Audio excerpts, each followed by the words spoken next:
ശ്രീ വിനയൻ സാറിനും സെന്തിൽ സാറിനും ശ്രീ ഗോപാൽജി സാറിനും നന്ദി രേഖപ്പെടുത്തുന്നു.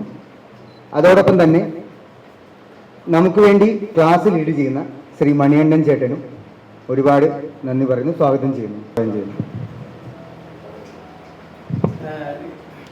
നമസ്കാരം. നമ്മൾ ആദ്യമായിട്ടാണ് A to Z മീഡിയയും ഞാനും ഒരു വർക്ക്ഷോപ്പ് കണ്ടക്ട് ചെയ്യുന്നത്. ബംഗളൂരുവാണ്. അപ്പോൾ അതിൻ്റേതായ ഒരു കുട്ടിയുടെ എല്ലാ വീഴ്ചകളുമുണ്ട്. അത് തീർച്ചയായും ക്ഷമിക്കാനും അത് കൊടുക്കാനും സാധിക്കുന്ന രണ്ട് ഗുരുക്കന്മാരെ ആണ് എൻ്റെ സഹോദരനും എൻ്റെ സുഹൃത്തുമാണ് സെന്തിൽ. അപ്പോൾ ഞാൻ വിളിച്ചപ്പോൾ ഒരു പ്രയാസമില്ലാതെ എത്ര പേരുണ്ടാവും അല്ലെങ്കിൽ എന്താണ് പരിപാടി ഒന്നും ചോദിക്കാതെ എൻ്റെ ആദ്യത്തെ പരിപാടിയാണ് സാർ, അതിനെ ശരി കൊടുക്കാൻ സാറ് വരണം, ഗോപാൽജി വരണം എന്ന് പറഞ്ഞ വാക്കിൽ വന്ന രണ്ടുപേർക്കും ആദ്യം തന്നെ സെന്തിലും എല്ലാവർക്കും, അതുപോലെ ഞാൻ ആദ്യമേ പറഞ്ഞല്ലോ പ്രൊഫഷണലായിട്ടുള്ള കൃത്യം റൂട്ട് ഉണ്ടാവില്ല എന്നുള്ളതായിരിക്കും പറയുന്നത്. അത് ഒരു കുട്ടിയാണ് എന്നുള്ളത് മനസ്സിലാക്കാൻ എല്ലാവർക്കും നന്ദി. ഇത് തിരികൊടുത്തി ഉദാഹരണം ചെയ്യാനായിട്ട് എന്നെ സാറിന് ഗോപാൽജി.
നാളത്തെ വലിയ കലാകാരന്മാരായിട്ട് മാറത്തെ ജീവിതത്തിലെ ആത്മാർത്ഥമായ പ്രത്യേകിച്ച് മണികണ്ഠൻ എനിക്ക് ഒത്തിരി ഇഷ്ടമുള്ള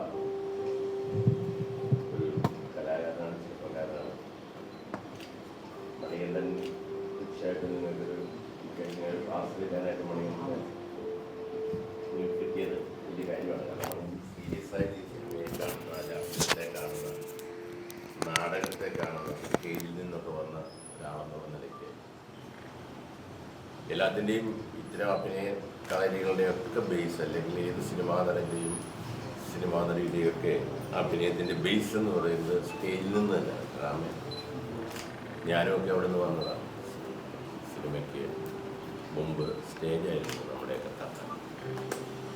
അപ്പോൾ അതാണ് മണികണ്ഠൻ്റെയും തട്ടകം എനിക്ക്. പിന്നെ പഴയ കാലമല്ല, വളരെ സീരിയസ് ആയിട്ട് ഇതിനെ കാണുകയും വളരെ മൈന്യൂട്ടായിട്ട് പോലും നിങ്ങളിപ്പോൾ നാളെ ഒരു നടനായിട്ട് വരികയോ നാളെ ഒരു സംവിധായകനായിട്ട് വരികയോ ഒക്കെ ചെയ്താൽ നമ്മുടെ ഇപ്പോഴത്തെ ഈ പുതിയ നവമാധ്യമങ്ങൾ, നവ മീഡിയകൾ ഉള്ളതുകൊണ്ട് വിരൽത്തുമ്പിൽ നമ്മുടെ ജനങ്ങൾക്ക്, പ്രേക്ഷകന് ഏത് ഹോളിവുഡ് ചിത്രവും അല്ലെ ഏത് ക്ലാസിക്കും ഒക്കെ കിട്ടുന്ന ഈ കാലഘട്ടത്തിൽ ഞങ്ങളുടെയൊക്കെ ആദ്യ കാലഘട്ടത്തെ കണക്ക് ജനത്തെ പറ്റിക്കാനൊന്നും പറ്റില്ല. അതൊക്കെ ശ്രദ്ധിക്കണം. കാരണം ഞാനൊക്കെ ഇപ്പോഴായിരിക്കും ഇപ്പം ഒരാളെയൊക്കെ ഇൻട്രൊഡ്യൂസ് ചെയ്യാനായിട്ട് പെട്ടെന്ന് പറ്റുമായിരുന്നു. വാസുകി ലക്ഷ്മിയിൽ കലാഭമണിയെ കണക്കൊരു കോമഡിയെ കൊണ്ടുവന്നപ്പോഴോ, അല്ലെങ്കിൽ നമ്മുടെ ദിലീപിനെ അല്ല യേസുയെ ഉമ്മപ്പണ്ണി കൊണ്ടുവന്നപ്പോഴോ ഒക്കെ അത് വലിയ പാടായിരുന്നു സൂപ്പർ സ്റ്റാറുകളുടെ ഇടയിലോട്ട് ഒരു നടനെ കൊണ്ടുവരാൻ. ഇന്ന് ഏത് മൊബൈല് കയ്യിലുള്ളവർക്കും സിനിമ എടുക്കാവുന്ന ഒരു കാലഘട്ടമാണ്.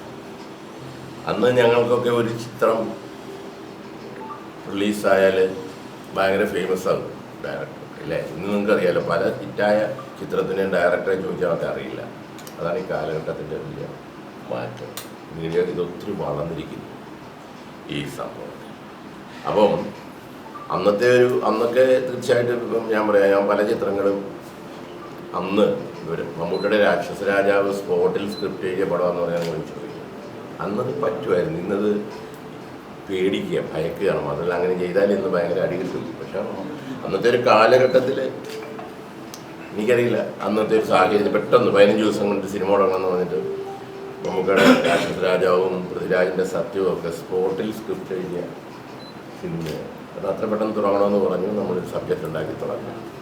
ഇന്നതങ്ങോട്ട് മാറിയിട്ട് അങ്ങനൊന്നും പറ്റില്ല, അങ്ങനെ കളിക്കാനൊന്നും പറ്റില്ല. വളരെ സീരിയസ് ആയിട്ട് സിനിമ ആ കാലഘട്ടത്തിൻ്റെ വ്യത്യാസമായിരിക്കും. അതുകൊണ്ട് സൂക്ഷ്മമായിട്ട് അഭിനയമാണെങ്കിലും റൈറ്റിംഗ് ആണെങ്കിലും ഒക്കെ സൂക്ഷ്മമായിട്ട് നിരീക്ഷിക്കപ്പെടുന്ന ഒരു കാലമാണ്. കാലത്തിൽ ഇങ്ങനെ ഒരു കളരിയൊക്കെ വളരെ ആവശ്യമാണ്. അതുകൊണ്ട് തന്നെയാണ് ഇതിൻ്റെ ഒരു പ്രസക്തി. മണികണ്ഠൻ ഇക്കാര്യത്തിൽ മിടുക്കനാണ്. ഇത് സംഘടിപ്പിക്കുന്ന ഏറ്റവും വിശദത്തിലെ സംഘടന നല്ല കാര്യമാണ്. നിങ്ങളെല്ലാവരും നാളത്തെ കലാകാരന്മാരായിട്ട് മാറട്ടെ എന്ന് എനിക്ക് കൂടി ആശംസിക്കുന്നു. നന്ദി, നമസ്കാരം.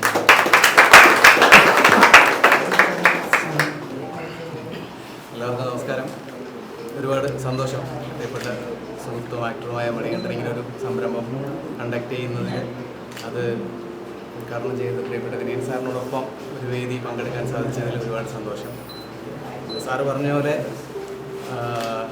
ഇപ്പോൾ ഈ ആക്ടിങ് വർക്ക്ഷോപ്പുകൾ ഭയങ്കര ആവശ്യമായിട്ടുള്ളൊരു സമയമാണ്. അത് നിങ്ങൾക്കെന്നല്ല, ഞങ്ങൾക്കും ആവശ്യമായിട്ടുള്ളൊരു സമയമാണ്. അപ്പോൾ ഇടയ്ക്ക് സമയം കിട്ടുമ്പോൾ ഞാനും കൂടെ വന്നിരിക്കാം. എന്തായാലും ഈ ഒരു സംരംഭത്തിന് എല്ലാവിധ ആശംസകളും നേരുകയാണ്. നിങ്ങളിൽ പലരും കുറേ പേര് അഭിനയിക്കാനായിരിക്കും ഭാവിയിൽ അഭിനയത്തിൽ തന്നെ കോൺസെൻട്രേറ്റ് ചെയ്യും. ചിലർ ഡയറക്ഷനിലേക്ക് കോൺസെൻട്രേറ്റ് ചെയ്യും. അങ്ങനെ ഡയറക്ഷനിൽ കോൺസെൻട്രേറ്റ് ചെയ്യുന്ന ആൾക്കാരോട് എനിക്ക് പറയാനുള്ളത്, നിങ്ങൾ ഭാവിയിൽ സിനിമ എടുക്കുമ്പോൾ എന്നെയും കൂടെ സിനിമയിൽ ഉൾപ്പെടുത്തണം. അപ്പോൾ എന്തായാലും എല്ലാവിധ ആശംസകളും മണികണ്ഠനും ടീമിനും നേരുന്നു. നന്ദി. ഗോപാൽജിയാണ് സംസാരിക്കാനുള്ളത്. ഗോപാൽജി എന്തായാലും ഇപ്പോൾ പെട്ടെന്ന് പോകുന്നില്ല. കാരണം ഗോപാൽജി തിയേറ്ററും അറിയാവുന്ന ട്രെയിനറും ആക്ടറും ഡയറക്ടറും റൈറ്ററും ഒക്കെയാണ്. അപ്പോൾ ഗോപാൽജിക്ക് കുറച്ച് നേരം നിങ്ങൾക്ക് എന്തെങ്കിലുമൊക്കെ ചോദിക്കാനുണ്ടെങ്കിൽ ഗോപാൽജി തരാമെന്ന് പറഞ്ഞിട്ടുണ്ട്. ഇപ്പോൾ നമുക്കെന്ന് പറഞ്ഞാൽ മണികണ്ഠൻ്റെ ഒരു എന്താ പറയുക, ഞാൻ എൻ്റെ നാടക ജീവിതത്തിൽ പലപ്പോഴും കണ്ടുമുട്ടുകയും കൂടെ ചേർക്കുകയൊക്കെ ചെയ്തിട്ടുള്ള ഒരു സൃഷ്ടി എന്നൊക്കെ പറഞ്ഞാൽ എനിക്കധികം തെറ്റാണോ എന്ന് അറിയില്ല. എന്നാൽ പോലും അങ്ങനെ ഒരു മിടുക്കൻ ഒരു ഇത്തരം പ്രസ്ഥാനങ്ങൾ തുടങ്ങുന്നതിൻ്റെ പിന്നിൽ എപ്പോഴും നമ്മുടെ മനസ്സും എപ്പോഴും ഉണ്ടാകും. അങ്ങനത്തെ ഒരു എങ്ങനെ വന്നാലും നമുക്ക് ഒഴിവ് ഉണ്ടാക്കും. ഞാൻ അത്ര തിരക്കുള്ള ആളൊന്നല്ല, എന്നാൽ പോലും ഏത് തിരക്കിലും എത്തും. അത് ആ പ്രസ്ഥാനത്തിനോടുള്ള ആ ഒരു ഗൗരവപൂർണമായ സമീപനത്തോടുള്ള റെസ്പെക്റ്റാണ്. അത് മണിയോടുള്ള റെസ്പെക്റ്റാണ് ആക്ച്വലി. അപ്പോൾ ഞാനുണ്ടാകും കുറച്ച് നേരം. അത് കഴിഞ്ഞ് നമുക്ക് ഡീറ്റെയിലായിട്ട് സംസാരിക്കാം. എല്ലാവിധ ആശംസകളും ഈ പ്രസ്ഥാനത്തിന് ഞാൻ 100% ഹൃദയപൂർവ്വം നൽകുന്നു. അപ്പോൾ നമ്മുടെ ഉദ്ഘാടന ചടങ്ങുകളൊക്കെ അവസാനിക്കുകയാണ്. 3 ദിവസത്തെ പരിപാടിയാണ്. അതിൽ എനിക്ക് ഒരവസരം കിട്ടിയതിൽ, നന്ദി പറയാൻ അവസരം കിട്ടിയതിൽ ഞാൻ നന്ദി പറയുന്നു എല്ലാവരോടും. ഇവിടെ എല്ലാവരെയും ഞാൻ റെക്കഗ്നൈസ് ചെയ്യാൻ പോവാണ്. നമ്മുടെ ചീഫ് ഗസ്റ്റ് ശ്രീ വിനയൻ സാറിന് ആദ്യം ഹൃദയത്തിൻ്റെ ഭാഷയിൽ നന്ദി പറയുന്നു. അതോടൊപ്പം ശ്രീ തൃശ്ശൂർ ഗോപാൽ ശ്രീ സാറിനും സെന്തിൽ സാറിനും നന്ദി പറയുന്നു. പിന്നെ അതേപോലെ തന്നെ നമ്മുടെ മണികണ്ഠൻ സാറിന്, മണികണ്ഠൻ ആചാര്യ സാറിന്, ഈ ടീമിൻ്റെ എല്ലാ കാര്യങ്ങളും ഈ 3 ദിവസത്തേക്ക് നോക്കുന്ന സാറായിരുന്നു. അപ്പോൾ അതിന്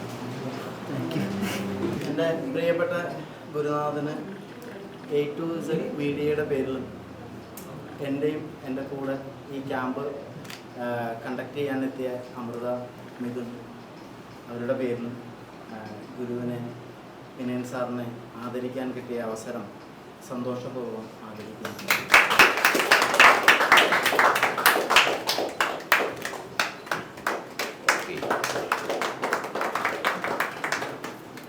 അതുപോലെ തന്നെ പ്രിയപ്പെട്ട ഗോപാൽജി എൻ്റെ നാടക അധ്യാപകൻ. ഞാൻ നാടകത്തിൽ വളരെ ചെറുപ്പം മുതലുണ്ടെങ്കിലും ഒരുപാട് ഗുരുക്കന്മാരുടെ കീഴിൽ നാടകം പഠിക്കാൻ സാധിച്ചിട്ടുണ്ടെങ്കിലും അവരെ ആരെയും താത്തി പറയല്ല, എൻ്റെ ഒരു ഘട്ടത്തിൽ നിന്നും എന്നെ പൊളിച്ച് അടുത്ത ഘട്ടത്തിലേക്ക് എത്തിക്കാൻ സാധിച്ച അല്ലെങ്കിൽ എന്നെ എത്തിച്ച എൻ്റെ പ്രിയപ്പെട്ട ഗുരുനാഥൻ ശ്രീ തൃശ്ശൂർ ഗോപാൽജി, അദ്ദേഹത്തെയും ആദരിക്കാൻ ഈ അവസരം കിട്ടിയതിൽ ഒരുപാട് സന്തോഷത്തോടെ. ഒരുപാട് തിരക്കുകളിൽ ഇന്ന് മറ്റ് സിനിമയുടെ അന്വേഷണവും അല്ലെങ്കിൽ അതിൻ്റെ സ്ക്രിപ്റ്റ് കേൾക്കേണ്ടതൊക്കെ പരിപാടിക്ക് തിരുവനന്തപുരത്ത് നിന്ന് എറണാകുളത്ത് വന്ന് നിന്നിട്ടും എൻ്റെ പരിപാടി ഞാൻ വിളിച്ചതിൻ്റെ ഇതിൽ എങ്ങനെയും സമയം കണ്ടെത്തി വരും മണി, ചെറുപ്പക്കാരുടെ ഒരു ആഗ്രഹം അല്ലെങ്കിൽ അവരുടെ ഒരു ആവേശത്തിൻ്റെ ഒപ്പം ഞാനും ഉണ്ടാവണമെന്ന് ഞാൻ ആഗ്രഹിക്കുന്നു എന്ന് പറഞ്ഞ് എന്താ പറയുക, വിനയൻ സാറിൻ്റെ മറ്റൊരു ശിഷ്യൻ, എൻ്റെ പ്രിയ സുഹൃത്ത് സഹോദരൻ ശ്രീ സെന്തിലിനെ ആദരിക്കാൻ കിട്ടിയ അവസരം.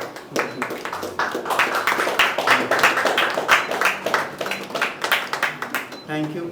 സെന്തിലിനെ നിങ്ങൾക്ക് ക്ലാസ്സിലൊക്കെ ഒന്ന് വയ്ക്കാവുന്ന, കാരണം സെന്തിലൊരു അസാധ്യ കഴിവുള്ള ആളാണ്. കാരണം കലാഭവൻ മണിയാണല്ലോ അവതരിപ്പിച്ചത്, കണ്ടിട്ടില്ലേ? കലാഭവൻ മണിയുടെ രൂപസാദൃശ്യമൊന്നും ഇല്ലാത്ത, കലാഭവൻ മണിയെ മിമിക്രി ചെയ്യാത്ത, അത് മിമിക്രി ആയിട്ട് കലാഭവൻ മണിയെ അവതരിപ്പിക്കാത്ത ഒരാളെ ആണ് വേണമെന്നും പറഞ്ഞ് ഞാൻ നടന്നത്. അങ്ങനെയാണ് ഇയാളോട്ട് എത്തുന്നത്. നിങ്ങൾ കണ്ടു കാണുക, അതൊരു അസാധ്യ കഴിവാണ്. നമ്മൾ സിനിമയിലൊക്കെ സാറിനെ കാണുന്ന ഒരാളെ കണക്കിരിക്കുന്ന ഒരാളെ വെച്ചിട്ടാണ് നമ്മൾ ചെയ്യുന്നത്. കലാഭവൻ മണിയായിട്ട് മാറാനായിട്ട് ഇയാൾ കാണിച്ച അയാളുടെ ഒരു ഡെഡിക്കേഷനും കഴിവും, അതൊരു അഭിനയകല പഠിക്കുന്നവർക്ക് വലിയ സംഭവമാണ്. അതുകൊണ്ട് ഒരു ക്ലാസ്സിലൊക്കെ ഇയാൾ ബിസിയാണെന്ന് വിളിക്കുന്നതല്ലായിരുന്നു കേട്ടോ. ഞങ്ങൾ സാറിന് കുഴപ്പമില്ല, ഞങ്ങൾക്ക് സാറിന് മുമ്പ് ചെയ്യാൻ ഞാൻ ചെയ്യാലോ.